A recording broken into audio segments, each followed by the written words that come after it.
Hi, everybody. Today is Sunday, March 22nd, 2026, and our dear friend or brother, Stanislav Krapivnik, is here with us. Welcome back, Stas. Thank you. Always a Let pleasure. me, my pleasure, Stas. If And the themes let were me, better, nicer than death and destruction, that'd be even better. yeah, unfortunately, every time we have to talk about death and destruction because it's all about war and nothing, different would come out of these wars. This us. The new escalation is that the Israelis attacked the Iranian nuclear facility in Natanz in Isfahan in Iran.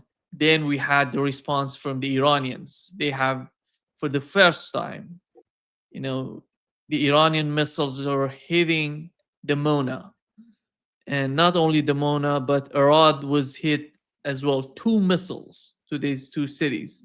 In Dimona is so important because one of the most protected cities in Israel, and they have everything there to defend the city because of the importance, of course, because nuclear power plant is there, and their main, you know, source of nuclear. And I would assume, I think that the nuclear bombs and nuclear weapons are there as well, but a single missile was fired and could hit the target that Iranians sending a sign to Israelis that whenever they want, they can hit the target in Israel. How do you see the escalations that is happening? Donald Trump is part of it. He said 48 hours to Iranians to open up the Strait of Hormuz. That's another thing. But starting with these attacks, Israeli attack on nuclear sites in Iran, then Iranian response. Your understanding of that? Well, first of all, that I would say is Trump and Israel playing good cop, bad cop. Because you have Israel strikes Sapar gas fields, strikes nuclear power plant, and then Trump's like, "Oh, I've told them not to do that. They're not going to do that again. Iran, don't react to it." Is basically what he's saying. Step down. So it's an incremental. We just keep slowly raising the temperature, and you're being told to keep stepping down, keep stepping down. And I think the proper answer is just go ahead and strike back. Don't listen to anything the good cop is saying because the good cop is just as crooked as the bad cop. So that from that is a proper response is to always strike back and ignore. Let them know that there will be always payback and maybe even more than they're expecting. Dimona, it's hard to say whether they were targeting the nuclear power plant or not. It's a small power plant. But what was seen, what was perfectly well seen, was two Patriot missiles went up. Maybe they were Iron Dome missiles. I'm not sure which. You can't tell. They went up and went right past the ballistic missile that was coming in that struck. So so much for air defense in this case. Ballistic missiles are hard to stop because of their speed. They're not hypersonic. They're not maneuverable, but they are usually as fast. They're just on a parabolic arc coming in. So I don't know what to say from that. More likely it was a warning shot, or it might have been a miss. But the thing is, first of all, if you're hitting a nuclear power plant, let's be clear a few things. If you actually want to do a nuclear meltdown, first of all, those towers are usually designed to be able to stand a strike of a Boeing Sorry 747. for Yeah. interrupting you. They have hit the research and technology building in Dimona. It wasn't, Mhm. particularly the site, the nuclear site. Yeah, they damaged up a bunch of apartment buildings around there too, but that's from the blast. But it happens in the city. If you've got questions about the war you've ordered, don't order the war. That's the Israelis are screaming war crimes as they're massacring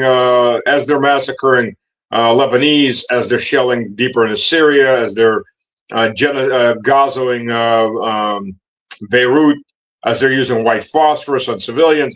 They're screaming war crimes. I think the term is cry bully. Bully everyone around, and when you get smacked upside the head for it, start screaming and crying that you're the victim. But and they do that all the time. So we see that right now. So yeah, I'm not going to be. Yeah, it looks like my bucket list item of going to the Holy Sepulchre for Holy Pascha is not going to happen in my lifetime for me, anyways, because I'm pretty sure I'm on a blacklist for the Israelis by now. Oh, of course, they also closed they closed the church for safety. That church has never that church. If you don't know, that is a where the stone on which Christ's body was prepared, and the cave that his body was placed in is inside that building. Well, the cave is no longer a cave; it's been carved into a separate building inside the building. Because what originally happened was um, it was a cave on the hillside. It was a prepared cave for a burial cave, and then the Romans, when they were pagan and suppressing Christianity, they built a temple of Aphrodite on top of that. Filled everything in, built a temple of Aphrodite, and then when Rome Christianized the Roman Empire, I'm talking about Christianized. Saint Helena went there and they found the site. They destroyed the temple of Aphrodite, found the cave, built a small church over it, and the small church became a bigger church, and the bigger church became a giant cathedral, and it has never been closed since then. And the Israelis have closed it, and Holy Pascha is 3 weeks away, and big question whether or not they'll open it. So this is an insult to all Orthodox Christians, to all Catholic Christians, to all Armenian Christians. I'm going to count the Protestants because hell, they don't know what the hell they believe half the time. There's 30,000 branches of them. And half of them scream at each other that they're not the right branch. And if they're Zionists, the Zionist heresy, then they're worshiping at the feet of Netanyahu. So what do they care? So yeah, so there's that too.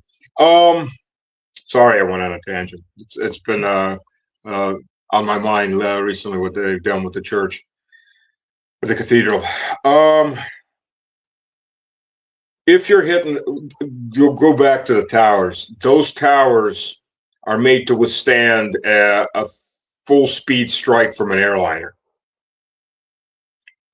You're not going to damage those towers. Well, a ballistic missile probably would, depending on the warhead size.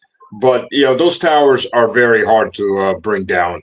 They're brought down when the Germans demolished their nuclear power plants, as they did to every single one of them, and do shaped charges and bring it down.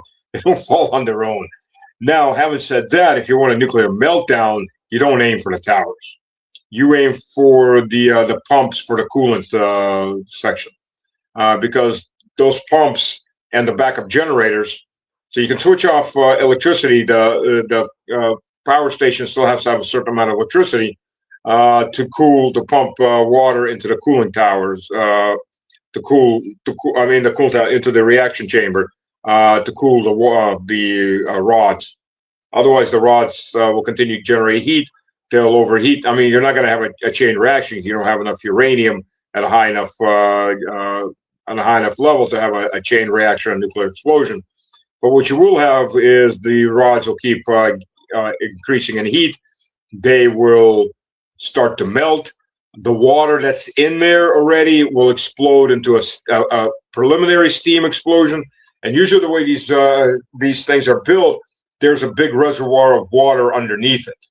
And this water is radioactive water to begin with. So steam goes up as radioactive steam.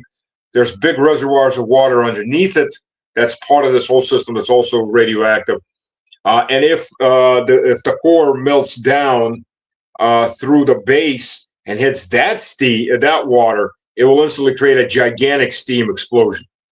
And then radioactive steam goes up into the atmosphere. And well, Chernobyl didn't actually have the big explosion. It only had the preliminary steam explosion for the water that was in there. Because 3 guys went underneath the Chernobyl power. There's actually 3 power plants in Chernobyl, 3 blocks. 2 of them are still working. 2 of those blocks have been working to this day. One of them blew up. One of them melted down. So, and that was Fukushima had, I think, 3 blocks go off. Much worse. And these guys, they went underneath and they drained the water out.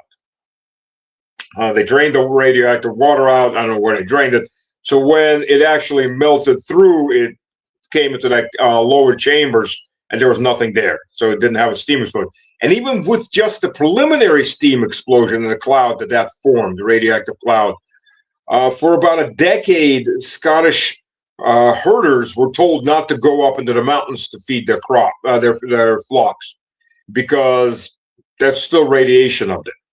And the good thing about being in a wet climate, any radioactive fallout is going to get washed away.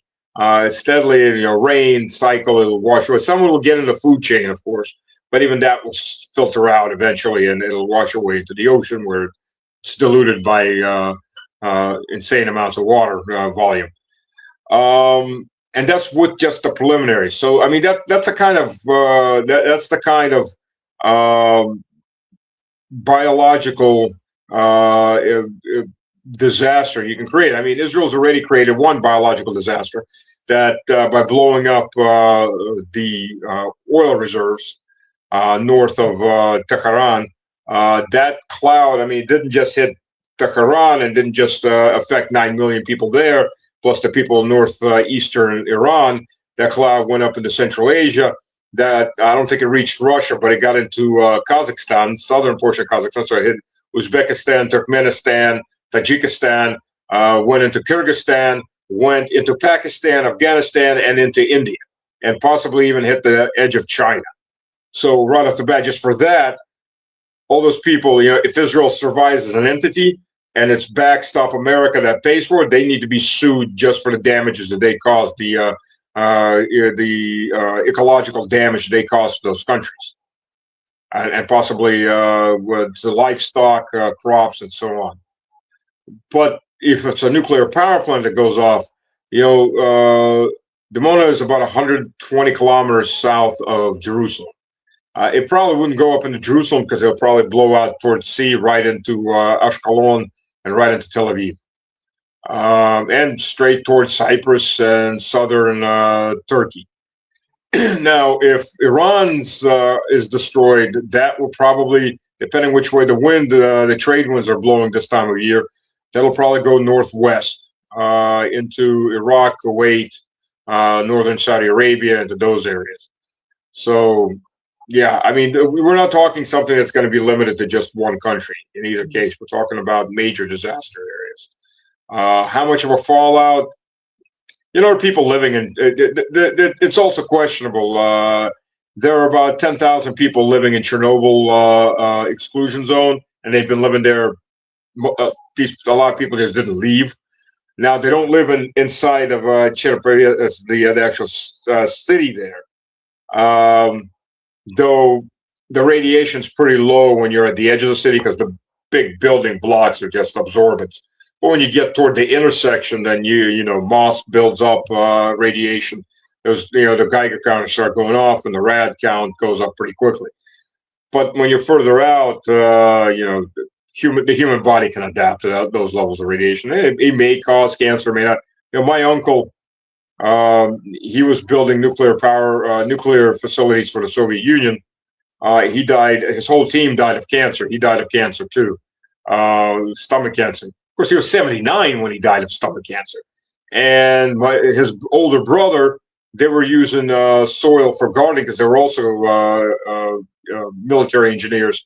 They set up a garden, not realizing that they were using radioactive soil. He also died of stomach cancer. Of course, he was 84 when he died of stomach cancer. So, it gets into the questionable, what's the lethal dosage? Did the cancer come from the radiation? Maybe. But when you're living, 79 to 84 years old, you've pretty much are at the end of your life, regardless of but if you're point blank in that area, yeah, you're going to get a high dose of radiation that can cause a lot of damage. So there's that. But now Trump is threatening, and this is just to add on before. That was Trump with Israel playing good cop, bad cop.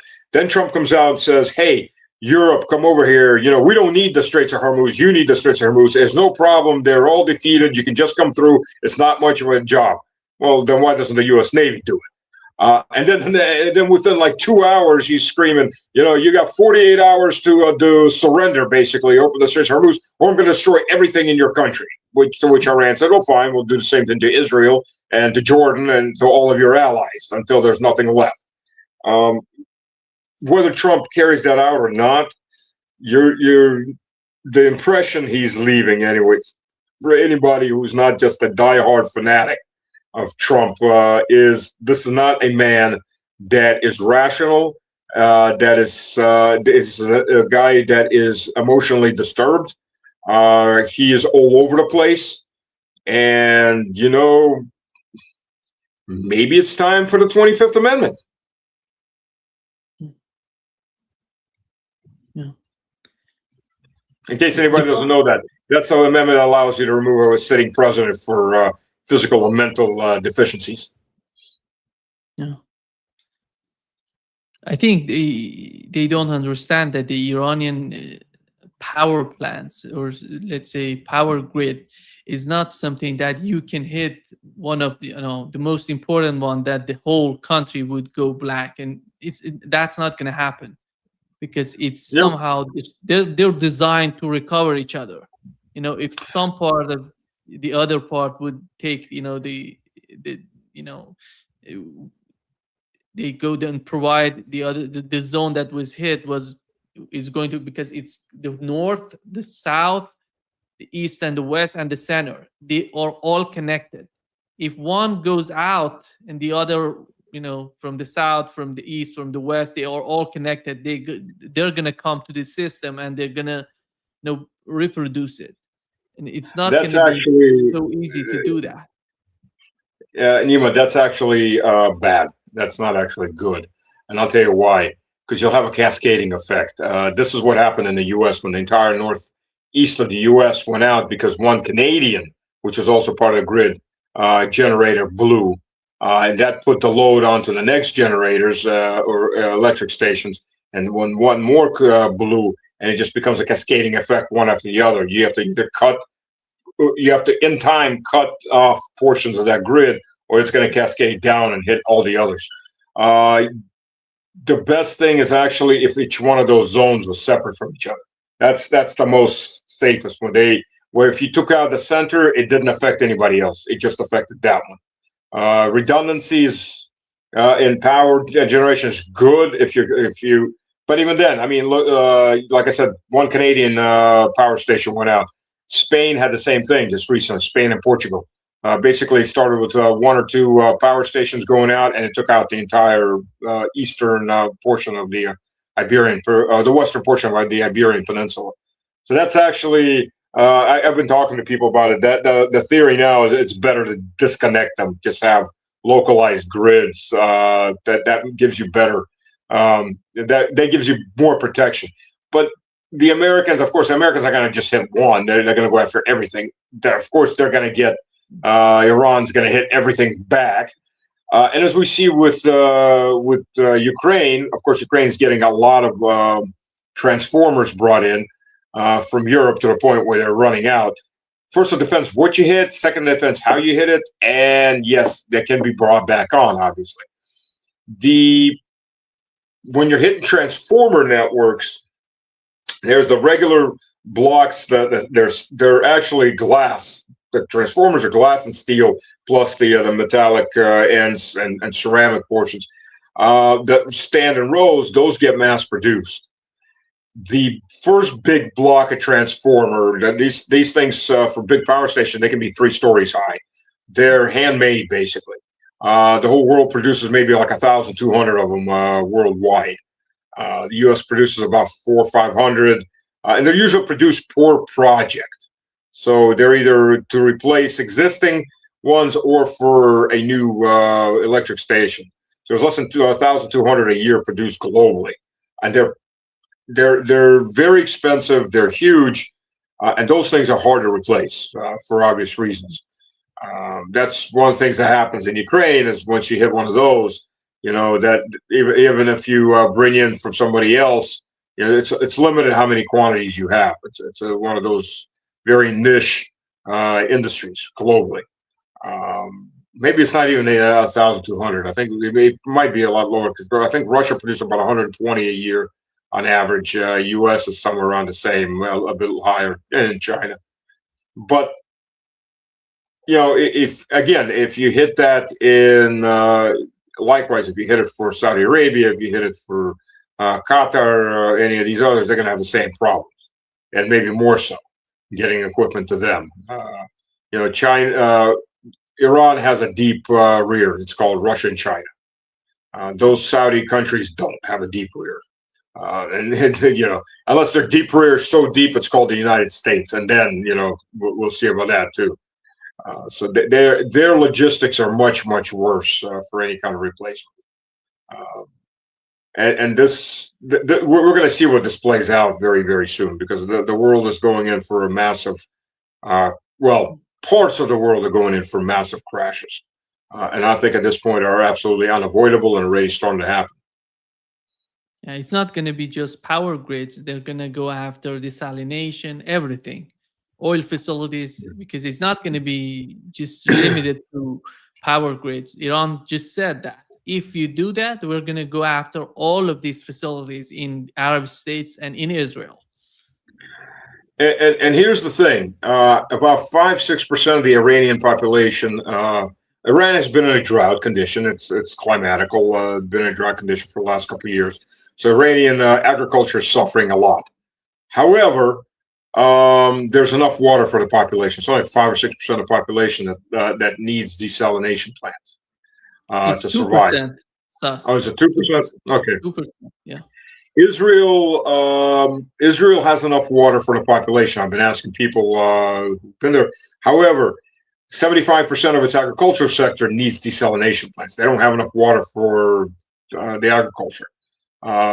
Again, arid environment. Again, it's been in a drought like the whole region. Having said that, then we go to the artificial nations called Saudi Arabia, called Bahrain, called Qatar, called United Arab Emirates. These are artificial nations. We know this. I went to Dubai on a business trip. I was a director in Halliburton. We had a meeting there, so we all went there for about a week. Back in 2013. And I'm a person that likes to visit historical places. I like ruins and reading about it, walking through and seeing other civilizations. I was determined to find historical Dubai. Searched all over the internet before I went there, and nothing. Went there, I'm talking to the locals, and they're laughing. Because historical Dubai, for those that don't know, this big Dubai city, historical Dubai was a mud brick fort for the local warlord, a few dozen houses, and a tiny little port. That is historical Dubai. There's no historical Dubai left. They just took it all down. There's no ruins because it was mud brick. I mean, it was just a piss poor port, and the majority for one local sultan, and the majority of the population were nomads. So there is no historical Dubai. So this entire city, everything grew up on imported technologies. First and foremost, because of the money, of course, from oil and gas. First and foremost, desalination. These countries are 75 to 100% dependent on desalination. Saudi Arabia isn't that much, of course, because Saudi Arabia has wheat fields in the south, so they have water in the south part of the population. But still, they're way overpopulated for the amount of water they have. Which are Shia regions. Exactly. Well, right, yes, they are. Well, they've got wheat. Yeah, they've got wheat in the south and things like that. So, but Riyadh and all these cities are in dry areas, at least for the last 6,000-7,000 years. Just sure, in the last ice age, there were very wet areas, but we're not in an ice age, and thank God. And they're dry. You can't import the water to feed these people. You need to import rivers constantly flowing. So without desalination, first of all, let's be frank. If those desalination plants are taken out, you're looking at a super mass casualty event. Yeah. The human body can go about 3 weeks without food. If you're really fat, like some of these obese cows you see that just have morbid obesity in the U.S. or in the U.K., so that if they're just given enough water, they probably survive for quite a bit longer because they've got stored reserves. The average human being, maybe 3 weeks before he's dead from starvation, maybe less. 3 days without water. In the desert, you wouldn't last one day. And let's be realistic. When the heat's hitting 45, 50 degrees, it's just sucking the vapor right out of your body. Every time you breathe, you sweat, everything is sucking out. You won't survive a day without water. And the reality of it. Now, there's what, 100 million people in that area? Let's even say 60 million people would be affected. How many people are going to die off within the first days? You cannot evacuate that many people physically. You cannot move that many people. You cannot feed that many people in an emergency. You cannot bring drinking water.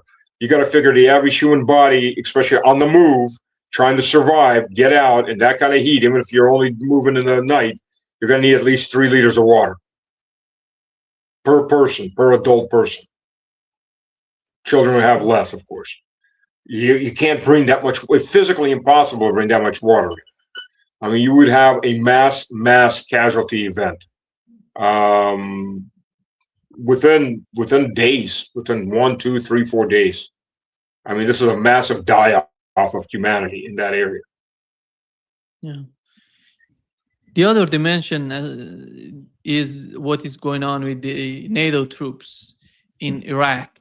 You know, some of the countries, they have withdrawn their troops from Iraq. We have Poland, Spain, and Germany was talking about it, and the other countries somehow trying to negotiate with resistance in Iraq in order to stay there. It seems that the resistance told them that you have to leave. You don't have to stay here, and you're going to get hit by missiles and by drones. That's why they're getting out. On the other hand, you see Donald Trump is sending Marines to the region.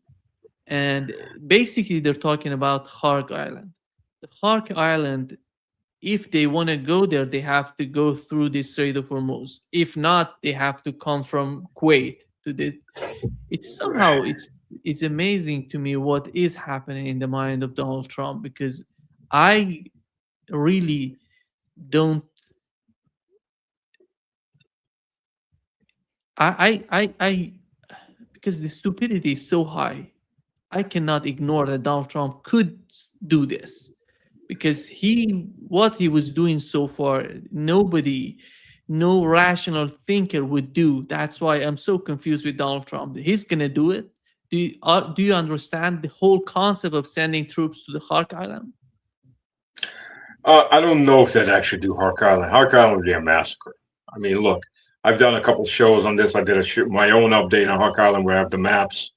For anybody that wants to see the maps, you check out my show. I've done a section just on maps going over that. And the point of those maps, and just look them up on Google Earth. Hark Island is relatively flat. The southern portion is dominated by oil infrastructure. In this case, it's more likely storage facilities and maybe oil cleaning facilities, because you have to clean the oil before you pump it. Oil comes out of the ground with sand, with water, with everything else that's underground. Various other chemicals that, including acids and things like that are deep underground, that occur naturally. So all of that has to be cleaned out, obviously. So you have facilities that clean the oil and then they pump it. I worked on these types of facilities as a consultant up in northern Sakhalin. So that's one. Northeastern portion, and there's an Nestorian church. Granted, Nestorians for us Orthodox are heretics, but there's a historical Nestorian church there. There's some mosques there, but the church wasn't closed down. Amazingly, okay. My God, Iran has Christians. There's a bunch of these videos by these Zionists that were secretly brought Bibles into Iran. And they've seen a Bible. Yeah, there's 600 plus churches working in Iran. They aren't closed down. Christians are in the parliament, guaranteed by the Constitution. Yeah, you're a little late. But they make it sound like, and all the women are covered from head to toe, unless you watch the videos of, walking through the marketplace in Tehran or walking through. I mean, there are religious neighborhoods, obviously, but it's you get the stereotypes, and then you get the reality. And there's so many videos. You don't have to go far to see all this. Blumenthal was Matt Blumenthal. I was told he was there making a documentary about synagogues because he's Jewish. Synagogues in Iran. Oh, yes, there are Jews in Iran, and they serve in the military too, just like the Christians. Amazing, I know, and they're officers too. There, amazing, I know. The certain amount of the certain parts of the audience, well, not your audience, but some other people, their heads will be exploding. I've explained this to Christian Zionists, and just that I knew, and they go, "Whoa, I didn't know that." But they're suppressing them. Yeah, that's why they're in Parliament. Okay, never mind. You don't want to hear it anyways. But yeah, so then there's in the northeastern portion of Karg Island is a town. It's a large town. There's an airstrip. There's even a water park there if you look on the map. There's a airstrip there, which, by the way, the Americans bombed. And by bombing that airstrip, you can no longer land C-130s on it. Yeah, that's what happens when you bomb it. So you've limited your own logistics route. Of course, it's even closer to the mainland than central Karg Island. And why am I saying this? It's about 200 something kilometers, 300 kilometers from Kuwait to Karg Island. You can go by ship, you can go by helicopter, you can drop them airborne out of C-130s, flying big, low, and slow. Just a great target for an Igla shoulder-fired manpad. Or you could bring them by Ospreys. Now, having said that, and an Osprey, I think, carries like 22 Marines. So you imagine how many Ospreys, well, how many times you'd have to run them to get, say, 2,000 guys on the ground. Now, having said that, one, there are Iranians on the ground, so you'd have to clear them out. You'd have to clear those buildings out while under fire. You know, you're coming in hot. You're probably going to be taking fire coming in. There's going to be Shahed drones flying overhead, missiles flying from the mainland. And then you have to clear the urban environment house by house. How do you get more supplies in? That's going to be a difficult issue. So as not to get hit by, say, underwater or on surface drones or any suicide boats or anything. If you're bringing it by boat, but you got to bring a lot of supplies in, ammunition, food, etc. You're vulnerable. Your logistics line is not vulnerable. And then how do you get the wounded out? Because you got to get any helicopter coming in to get the wounded out is going to be under fire. So you got to have wounded. You're going to have a lot of wounded. You got to get them out. And again, in a desert environment, because Karg Island is dry, it's under the sun, so you've got to bring in a lot of water. Oh, but the desalination plant was destroyed by the Israelis or the Americans. They'll try to figure out who blew that one up. And then, as I was talking with Mario on his program, and I kept beating him in the head, he's like, "Oh, those are big drones." No. Then there's the FPV drones. So the reason they're having problems grabbing this concept. The line of contact, the zone of contact with FPV drones in our conflict with NATO in Ukraine is between 35 to 50 kilometers. You know, look, last time I was in Avdiivka, we had drones flying overhead, getting shot down in an air battle over my head. And Avdiivka is it's not even the near rear, it's the mid rear. So it's 30 kilometers or so away from the front. Less than that, about 25. You have drones flying over. From the edge of the shoreline to the center of Karg Island is 36 kilometers. You can take an FPV drone, the big ones, with a big power pack, and put a smaller RPG round under it, and go have fun, if you want to look at it that way. And you take a bunch of teenagers who've lost their parents or whomever, and you sit them out underneath palm trees or in the bushes with VR, or in some house or on some roof, spread them out. It's a big area. You can't blow it all up easily. Give each one a dozen drones with RPG rounds and one assistant and VR goggles. Have fun, basically. And you watch 100 drones at a wave coming in. and watch the casualties mount day in and day out. These guys are not going to have many places to hide. I mean, welcome to you. Welcome to the war in Ukraine. Now you're on the receiving end of the exact same thing. Americans are going to have a crash course in drone warfare, FPV drone warfare, real quick. If they go for if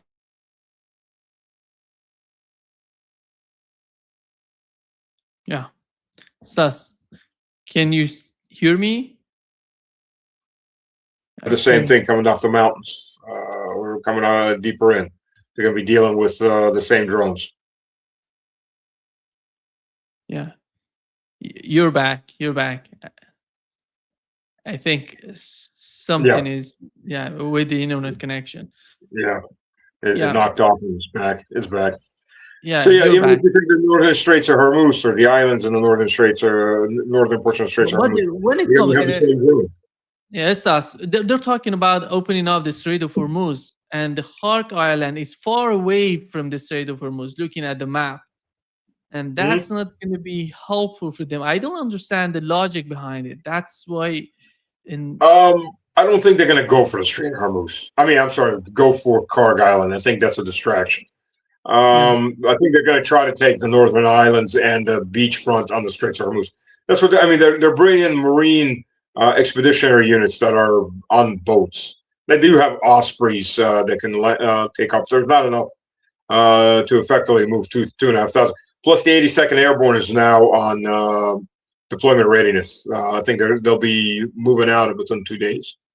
They toss in another about 10,000 troops somewhere. But again, they're light infantry, and they still have to be fed. They still have to be supplied with ammo, ammunition, and other necessities. The wounded still have to be taken out. So no matter where you're at, you have to have a logistical line. Having said that, there are 2,000, or probably less than that by now, American troops that are trapped in 3 bases, including the Green Zone in Baghdad, Mosul, and Erbil up north. They're under fire. They're under fire by Iranian missiles. They're under fire by Iraqi militias that have been, and Iraq's government's been telling them to get the hell out of the country for 10 years. And they've been telling, yeah, go bugger yourself. We'll do whatever we want in your country. And now they are all under siege. And there's constantly videos coming out of the green sector that different points burning, the anti-aircraft system being destroyed, the phallic systems on the walls on the towers being destroyed. And the green zone is not just military. There's diplomats. There's diplomat families. If the green zone gets overrun, that Trump's presidency is over on that spot. They're not talking about. I talked to Ritter on day 4 of all of this, and I brought up this topic, and Ritter Scott was under the impression they'll do an armored convoy to get these people out. We're on what day now? It's what today is, the 22nd. yeah, So 23 days in. How much food have they got left? How much water have they got? How much ammunition have they got? How many wounded do they have? There's no word on all of these, and even the ones up north around in Kurdistan, after Trump betrayed the Kurds to be massacred by El Jalani 3 months ago. They're probably not in the best of mood to let the Americans off easy. So, what are they going to do with these guys? Maybe they're getting the Marines together to try to do a rush in to pull these people out, or try to reinforce them. Throw more people into that pit. I don't know, but I can't believe they're actually going to go Karg Island. That is suicidally insane. There's nothing but dead American bodies going to be coming off that little adventure. But again, Trump told everybody, he's the great military genius. He could have ran Vietnam much better than the idiot generals that ran Vietnam. For some reason, he got 5 deferments not to go to Vietnam, but he could have shown everybody. He could have become an officer, but he didn't. But he now considers himself to be the great military genius. So who the hell knows? yeah. But Donald Trump is trying to put a lot of pressure on Europeans, and he even said, "If you don't help us, I'm gonna get Greenland." That's why Oh, yeah, I love it's unbelievable the way that is. that. Yeah, you're gonna love that. What, Oh, what it's is, because many of us, many people don't understand what Donald Trump is asking for. Is he asking for a political move to help him? Is he asking for a military move to help his operation in the Strait of Hormuz? Just before coming to this live hours ago, we've learned that the British submarine, nuclear submarine, is in the Arabian Sea. And what was reported by the Telegraph, they're reporting dozens of sailors caught doing hard drugs on this. oh yeah. This is I just saw that article. Like 90 or 100 sailors were on hard drugs. Yeah, I don't know. First of all, let's be a little more accurate on this. It's not a British submarine. It is an American Typhoon class submarine that is on loan to the British. There's four of them. Three of them are in repairs. One of them that's functional. The nuclear missiles on it are also American owned, on loan to the British, and they cannot fire them without American approval. Uh, J- J- England's fleet is almost non-existent. Just Queen of the Seas long ago is barely even a queen of a puddle. So they may be able to hold the Thames. I'll give them that much, but probably not much more. So yeah. I think what he wants from them is military. He wants them to do the little job, the easy job. Just open up the straits. It's almost done. There's nothing to do. We've already done everything. Just go in and do it. Well, which begs to differ. Well, if you've already done it, then what's your problem? Why do you need help doing it from the 8th French frigates or something like that? So it Because he wants to get French and British on all these countries, get them killed, not Americans, because exactly. that would bring repercussions in the United States. Exactly. I mean, 100%. You're right. But it's just hilarious in its own sad way to watch this attempts at child psychology. It's nothing there. We're too busy to do it. But boy, you need the golf. We don't need the golf. Oh yeah. So I mean, look, Europe is about to crash hard. Let's be honest. There will be starvation probably in Europe this year. Um, Europe, I mean, first of all, the European Union is run by ideologues, very, very rich ideologues that never suffer themselves, and their children never die in wars, and they have armed bodyguards, and they eat steak when they tell you to go eat bugs, and so on and so on. That's the hypocrisy of Europe. Non-Russian Europe. We own a third of Europe, or a fourth of Europe, somewhere around there. But the non-Russian, Belarusian part of Europe, that's the reality of it. Now, the Austro-Hungarian, the former Austro-Hungarian Empire, and particularly Czech, Slovakia, and Hungary, are bucking the system. And so are actually the Poles quite a bit. But if you look at what's happening,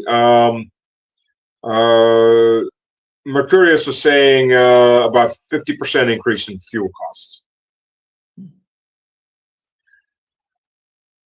Yeah. In the UK.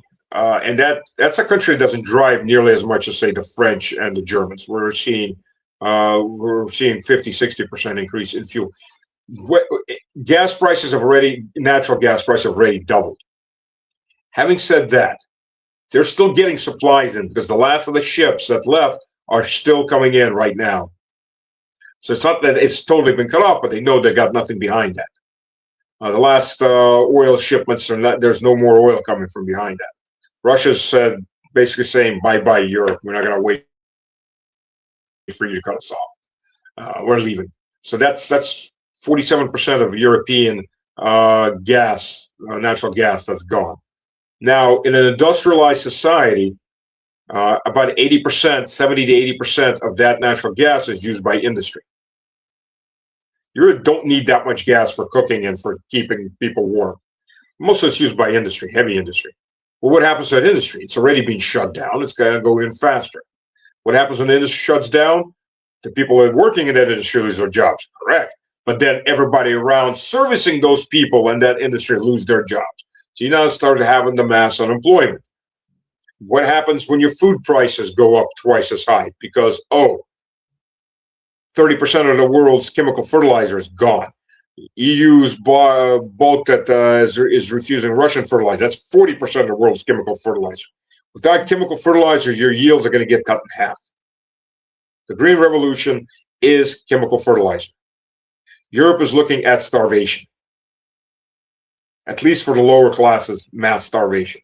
A friend of mine, Lorenzo, is a professor of politics in northern Italy.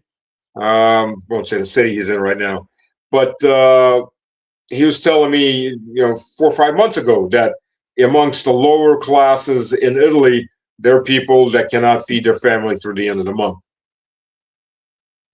As it was, food prices are going to skyrocket. That's for Europe. What happens when your country's flooded by a lot of immigrants that don't fit into your society, don't want to fit into your society, and the government's giving them handouts while you're starving on the streets? Civil war. That's what happens. I mean, let's be realistic about this.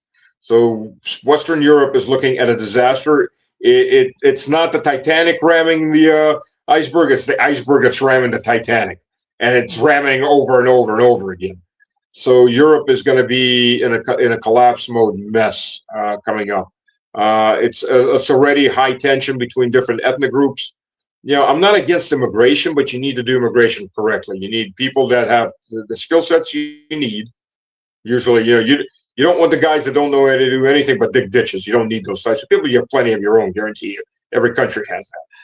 You need the doctors, you need the scientists, you need the engineers, the high-end people is what you want.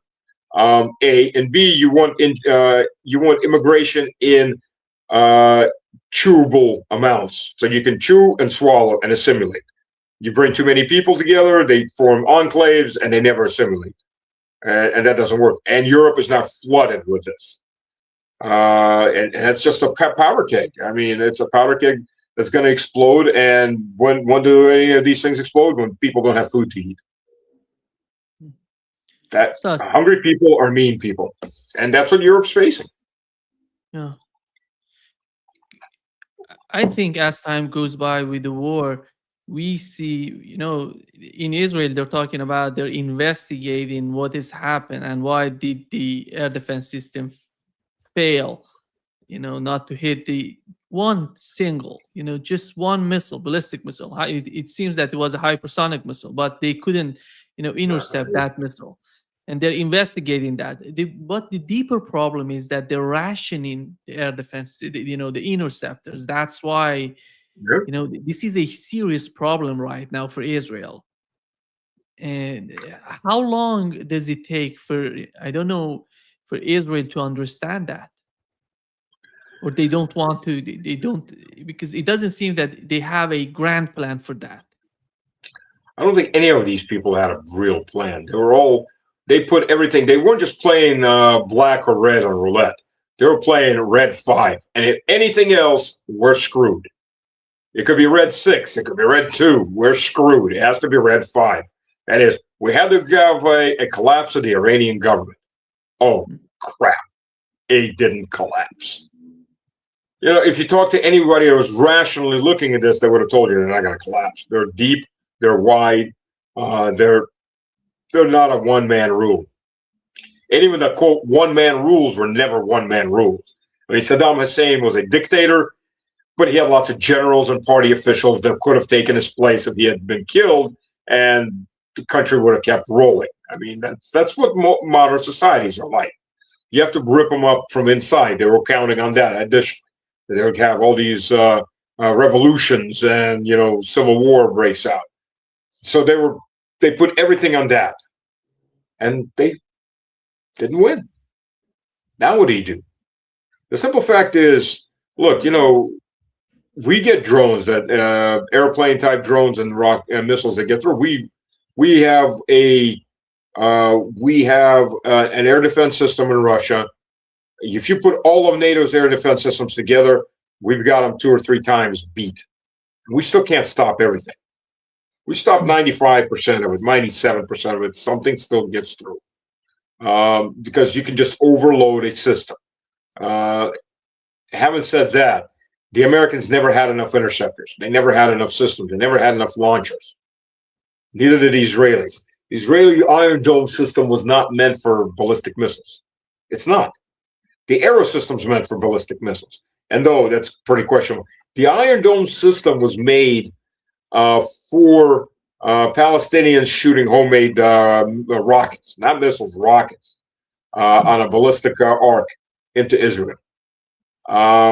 One, these aren't very big. Two, one of the site, one of the key features of the Iron Dome system, which is a smart design, is it looks at the trajectory and it figures out, is this missile going to land in a heavily populated area, an industrial area, or key bases? And if it's not, if it's in a sparsely populated area, they don't shoot it down. They just let it go. They don't have enough interceptors for that to shoot everything. They're hedging their bets, and they're hedging their bets at things like Grad missiles being fired, which are multiple launch rocket systems firing dumb. They're not missiles; they're dumb rockets, just salvo fire. And they spread out, they come down, and you're taking them out. At least the ones that look like they're going to hit something important, because you simply don't have enough missiles. Again, Russia takes out 400-500 drones a day. Sometimes, usually it's somewhere between 150 to 200 drones and missiles a day. And something gets through, but we do this every single day with different layered systems. U.S. and Israel do not have that, unless you believe what the Bahrain and Qatar said that first day we destroyed like 600 Iranian drones and 200 ballistic missiles.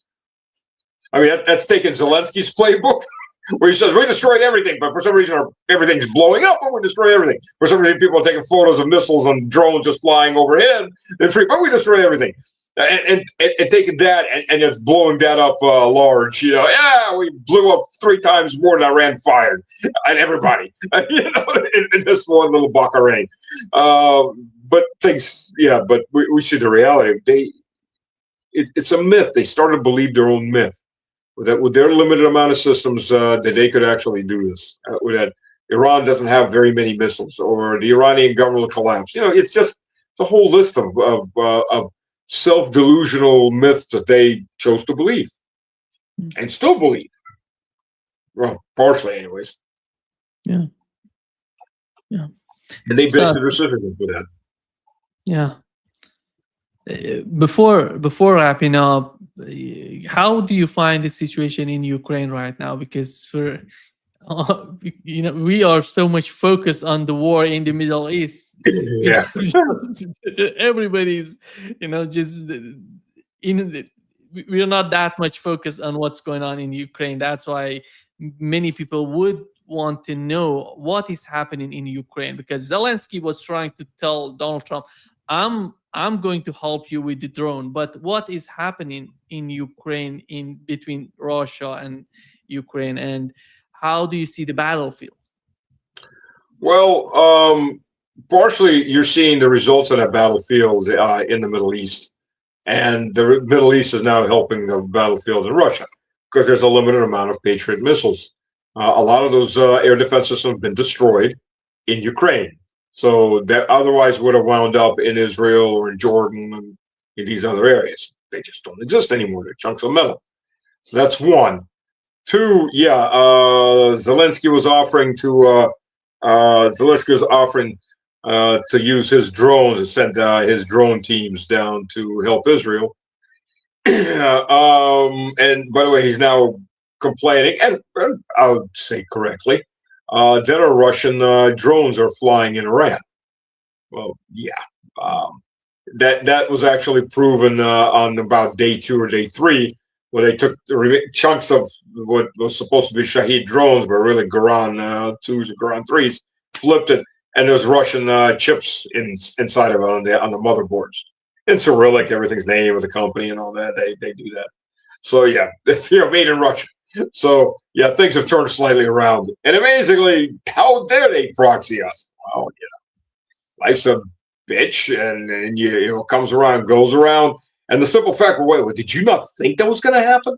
Again, we're going back to this preconceived notions.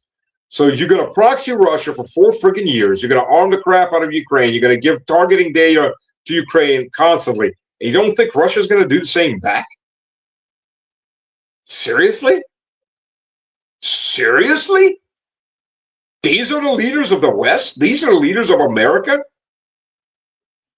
These are morons. Absolute freaking morons that are getting a lot of people killed, and the consequences of what they're doing between they're literally going to be regions of the world without oil, without gas, that are going to be collapsing economically. There's going to be massive wars in places like Africa and possibly Southeast Asia, resource wars, because this is what we've created by cutting out 25% of the world's oil. Boom. And these are the morons that were making these decisions and threat assessments.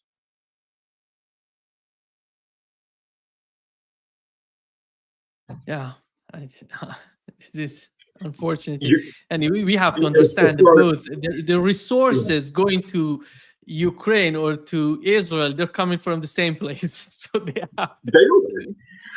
As far as Ukraine itself goes right now, it's the Rasputitsa, which means the coming apart, the desolation. It's the mud. The snow's melted. It's muddy. There's not a lot of movement, and they'll probably stay that way for another week to 2 weeks at least, depending on how rainy it gets. The ground's got to drain. So what you're doing now is both sides in the south.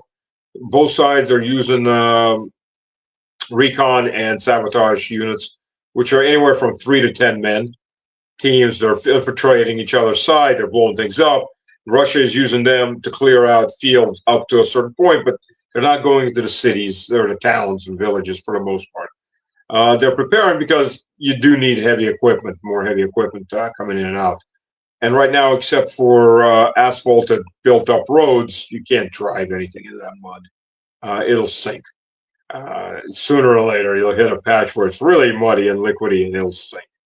So that's the reality right now. Now, up north, there's a lot of Russian movement towards Sumy, and I'm looking at it that's going to be the next big battle. Russian forces are about 12, 13 kilometers away from Sumy. Sumy is not a huge city. It's 250,000. But it's pretty flat and open area.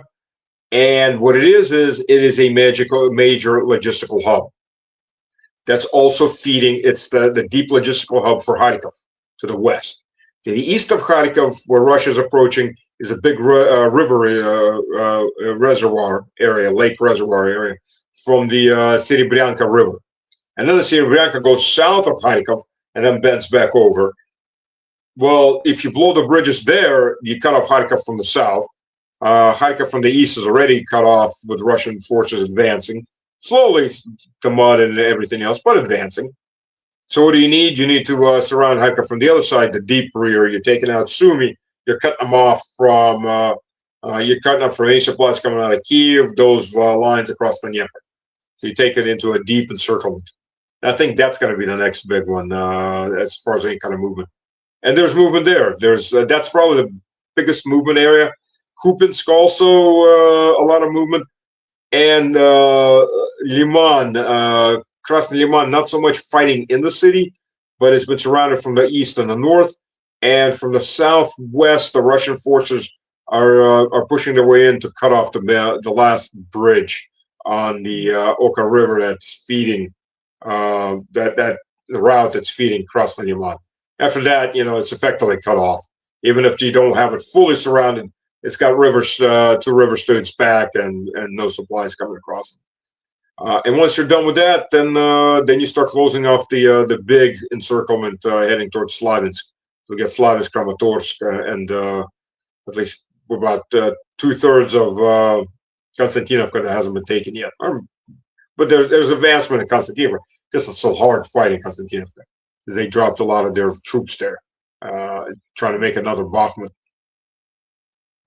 That's the situation right now. You're having a lot of infiltration units breaking through, going deep, but these aren't units that they create a gray zone. They don't create a line of contact, because these are small man outfits. They'll sabotage, they'll ambush cars going through with supplies. They'll do raids, or they'll call in artillery to forward position, but they can't hold the ground because they don't have the ammunition, the supplies, and the manpower to hold ground. So that's the situation right now in Ukraine. That's why it's kind of quieter. It happens every year. We're waiting for the month to end. Yeah, yeah. Thank you so much, Stas. Great pleasure as always. Yeah, next one we need to talk, because I'm not just a pretty war face. Um, I was supply chain director for Halliburton and in Cameron. I was regional Eurasian supply chain director for Halliburton, and I was also a supply chain director on construction projects for EPC company called Technomont in expanding the refinery in Moscow to be able to produce E95 petro, and in building one of the three phases of the LNG plant in Amur, giant LNG plant. The reason I'm saying this is I know the times it takes to do wellheads and the equipment for wellheads. And in case some of these wellheads are probably destroyed, others maybe in the wells damage has to be either bored or re-drilled, or capped off and a new well drilled. I know that the times it takes to build these metal constructions by order, the vessels that go in. A lot of these vessels are only maybe 1 meter to 3 meters long, but sometimes you get, like we had 2 vessels that were 78 meters long. These are handmade by order. So I've got a very good idea. What we should discuss is how long it'll take to get things back up and running when this is over. One day this will be over. And anybody that thinks that the Straits of Hormuz are open and in a week or two ships are coming out, I would say even now the damage is at least for half a year to a year, depending where. And it could be up to several years to maybe 5-10 years, depending on the amount of damage. And that Qatar plant is probably a good 2.5-3 years of repairs, if they have the money and they have the equipment. Plus, there's a limited amount of suppliers that can produce this, and we're looking at massive demand. So yeah, that's something to consider now. That's something that's already to look at. That what's the consequences of this? And this is a disruption that's not going to go away in a week, 2 weeks, a month, a year, maybe 2, 3, 4, 5, 7, 8, 9, 10, 12 years, depending how much damage is done and how much more damage is going to be done. That's the reality of it. And people need to grasp that reality by the horns, because that's what everybody's been looking at. Russia can't plug this hole. You'd need another 1.5 Russias to plug this hole. Yeah, exactly. Yeah, that could be one of the most important consequences of this war, and it's not going to end right now. It's going to continue, and that's going to worsen the situation. Yes. And I will say one thing before we go. For all the people that say drill now, baby, drill, of course, that's the correct attitude. But just understand, 3 to 5 years to bring a field to economic exploitation levels. It's not overnight. Between drilling wells, building infrastructure for people, for equipment, for pumping that oil, getting it to market, 3 to 5 years. That's how long it takes to bring a field up to regular economic exploitation. Yeah. Thank you. Thank you, Esas. Great pleasure, as always. Always my pleasure.